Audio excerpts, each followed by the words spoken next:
우리는 하나님을 믿는 사람들입니다. 다 그러시죠?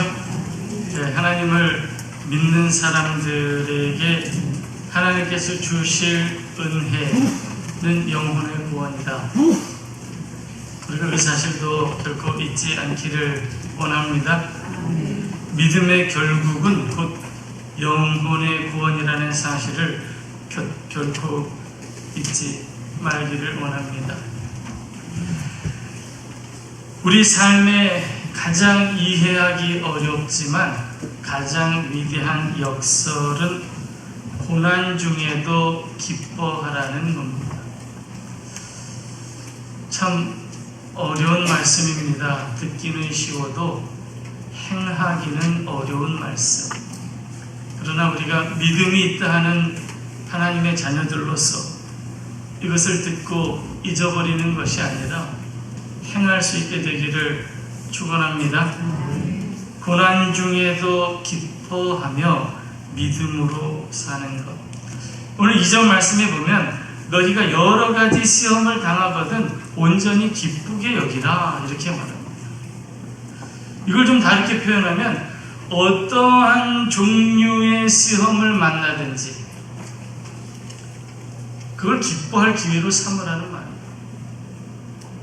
시험이 오거든 내게 또 다른 기쁨을 얻을 기회가 왔다 이렇게 여기라는 건데, 시험을 만날 때 우리를 힘들게 하는 게 여러 가지가 있습니다. 당장은 그 시험 그 자체죠. 아픔이 되고 슬픔이 되고 우리를 낙망하고 좌절하게 만들기 때문에 우리를 힘들게 하는 것이 그 시험 자체이기도 하지만, 사실 우리로 더 견디기 어렵게 만드는 건 주변 사람들의 시선이나 사람들의 입에 오르고 내리는 말일 수도 있어요. 내가 겪는 이 시험이 정말 더 어렵게 만드는 이유가 되기도 합니다. 사랑하는 성도 여러분, 성경에서는 가급적이면 한담을 금하라고 말합니다. 한담? 서양 말로는 가십이에요. 가십. 그것이 사실이든지 아니든지 다른 사람의 아픈 상처에 대해서 이렇게 저렇게 우리가 이야기하는 것은 유익이 되지 않는다고 성경이 말씀하고 있습니다. 욥의 친구들처럼 마치 우리가 다 알지도 못하는 것을 이렇게 저렇게 이야기하지 맙시다. 그럴 때 우리가 할 수 있는 것은 그저 하나님의 도우심을 구하며 기도하는 것 뿐입니다. 그런데 우리가 믿음 생활을 하다 보면 다른 사람의 입을 다 막을 수 있나요? 다른 사람의 눈을 다 가릴 수 있습니까? 왜 나만 겪는 고통이냐고 괴로워하면서 다른 사람이 나의 고통은 알지 않기를 원해서. 여러분, 그럴 수는 없습니다. 그래서 우리가 당하는 시험을 믿음으로 이기고 기쁨을 얻기 위해서 우리가 우리 안에 믿음의 담력을 키워야 돼요. 주변 사람들이 어떻게 보든, 주변에서 어떤 말이 들리든 내가 하나님을 믿는다 하는 사람으로서 내가 이것을 견디리라 라고 하는 믿음의 담력을 우리가 다 길러야 할 줄 믿습니다. 그런 의미에서 믿음의 담력을 기릅시다. 믿음의 담력을 길러요. 병들어 아파하시는 분들, 또 사업적으로 실패하신 분들 보면 또 믿음 생활 오래 하시는 분들 중에 이렇게 이야기하시는 분이 있어요. 하나님 영광을 가린다. 내가 아파서 하나님 영광 가려요. 부끄러워요. 여러분, 하나님 영광이 우리가 아프다고 가려질 만한 영광입니까? 하나님 영광이 그런 영광이 아니에요. 하나님 영광은 우리를 치유하고 회복하는 영광입니다. 여러분 자식을 한번 생각해 보세요. 혼자서 아파서 끙끙 앓면서 왜 얘기 안 했어? 아유, 어머니 아버지 영광 가릴까 봐요. 그러면 기뻐하시겠습니까? 좀 맞죠. 왜 빨리 얘기 안 해갖고 병을 키우냐.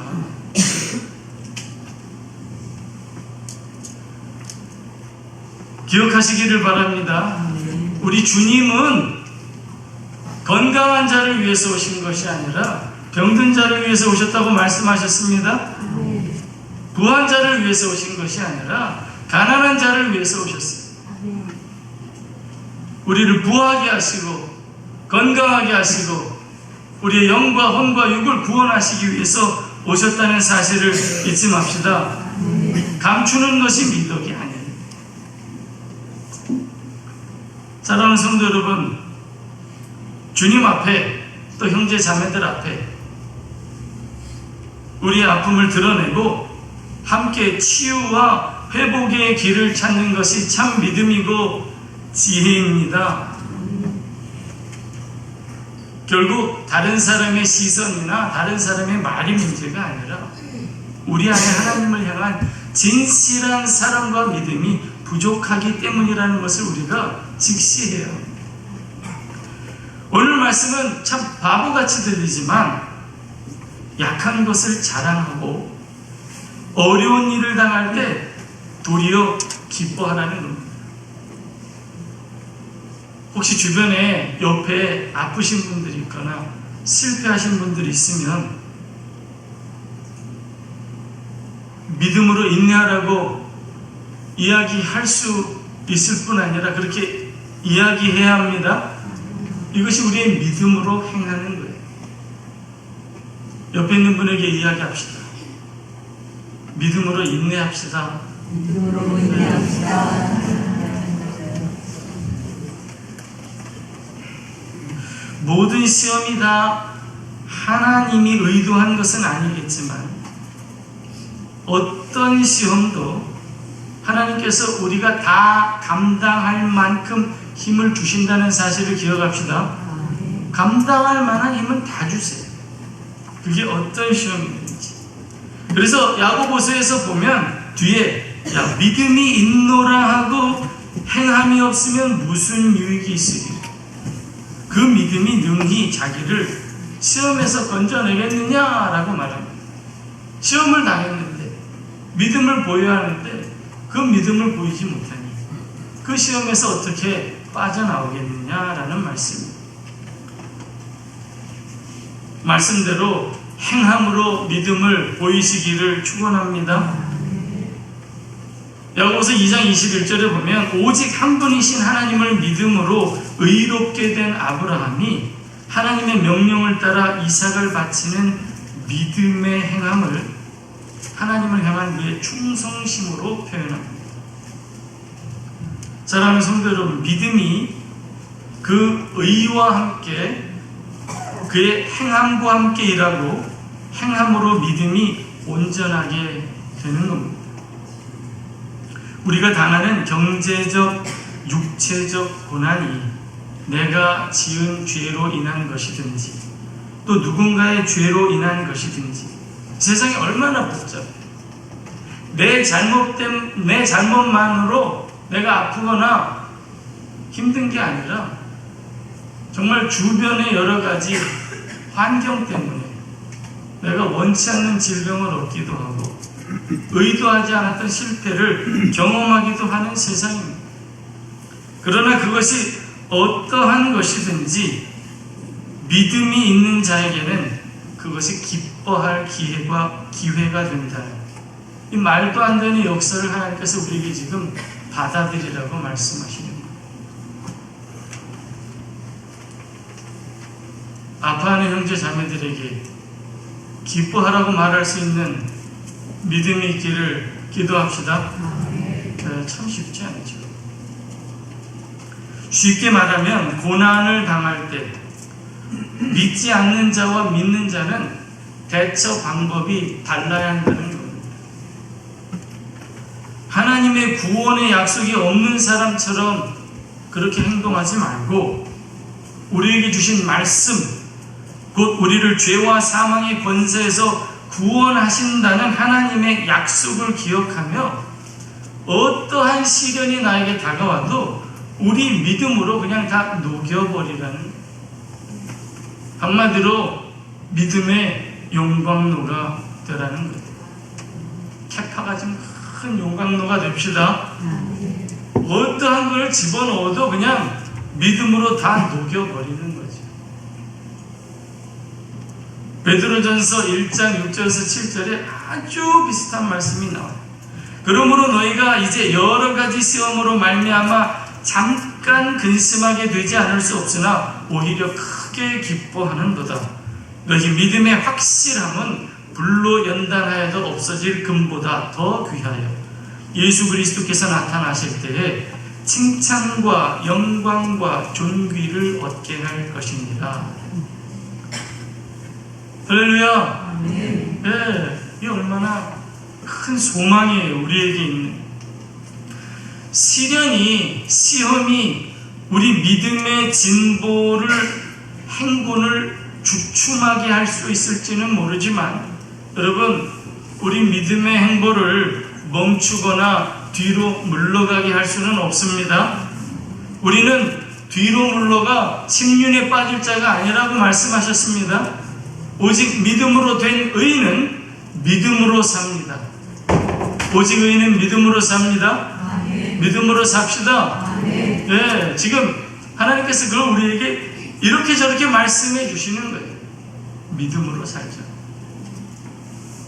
시험을 당할 때 우리가 잠시 움찔하겠지요. 그러나 그때 우리가 가지고 있는 믿음이 무엇인지, 견디는 인내로 보여야 할 기회가 됨을 잊지 마시기를 바랍니다. 여기서 인내라고 하는 단어, 헬라어로 후포모네라고 하는 단어인데, 이건 단순히 피동적으로 그냥 쓰러져서 맞고 있으라는 뜻이 아니에요. 이 인내라고 하는 단어의 진정한 의미는 결국 얻게 될 승리의 기대와 희망을 가지고 버티고 서서 견디라는 겁니다. 권투의 이미지가 떠올라요. 여러분, 가드를 바짝 올리고 어떠한 시험이 날라와도 막아서서 버티고 서라는 겁니다. 한마디로 웬만한 시험은 거뜬하게 맞아줄 수 있는 영적인 맷집을 기르라는 말이에요. 그렇게 해봅시다. 네. 하나님의 전신갑주를 입고 웬만한 시험은 다 이렇게 버티는 거죠.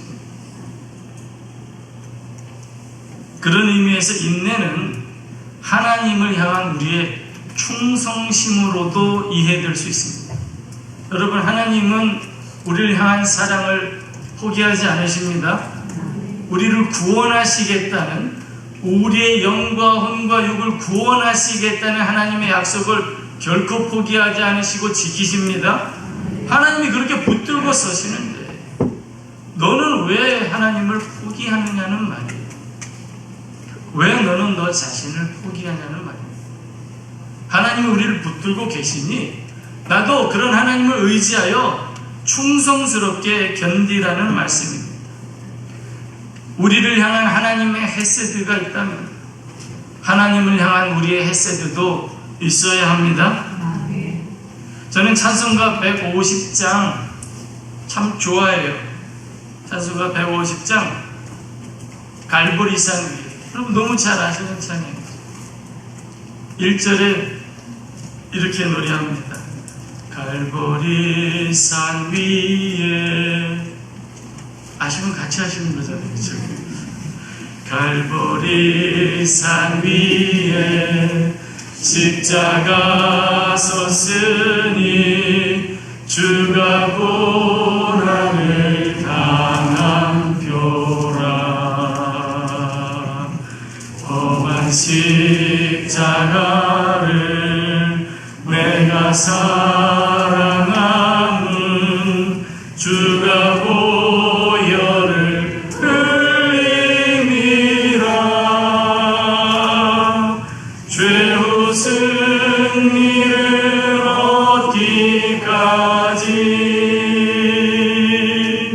주의 십자가 살아가리. 빛난 멸류관 받기까지 험한 십자가 붙들겠네. 아멘. 이쪽에서 화음이 들려요. 온 교회가 다 화음을 넣어서 불렀으면 더 멋있었을 텐데. 이 찬송에 보면 믿음의 전제가 실려 있어요. 그게 뭡니까? 우리는 최후 승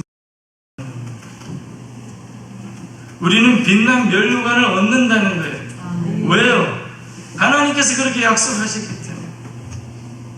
우리를 구원하셨고 지금도 구원하시고 주님 다시 오실 때 우리를 구원하실 것이어서 최후 승리를 우리에게 주실 뿐만 아니라 빛난 멸류관을 주실 것이기 때문에 우리도 그 험한 십자가를 붙들고 서 있겠다는 찬송입니다. 서 있읍시다. 십자가 붙들고 서 있읍시다. 그러나 여기서 우리가 오해하지 말아야 할 것이 있어요. 여러분, 억지로 불구덩이 속에 자신을 밀어넣을 필요는 없습니다. 우리는 무슨 차력 시범단이 아니에요. 자해공갈단도 아니고 그냥 우리를 다 무장해제 해놓고 아무것도 안 하고 그저 맞거나 자해하면서 고통을 즐기라는 말이 아닙니다. 성결한 삶을 살기 위해서 힘쓰고 애써야 합니다. 거룩하고 성결하게 복된 삶을 살기 위해 부지런히 힘쓰고 애써야 하지만 그렇게 함에도 불구하고 만나게 되는 시험을 의연하게 대처하라고 지금 주시는 말씀입니다.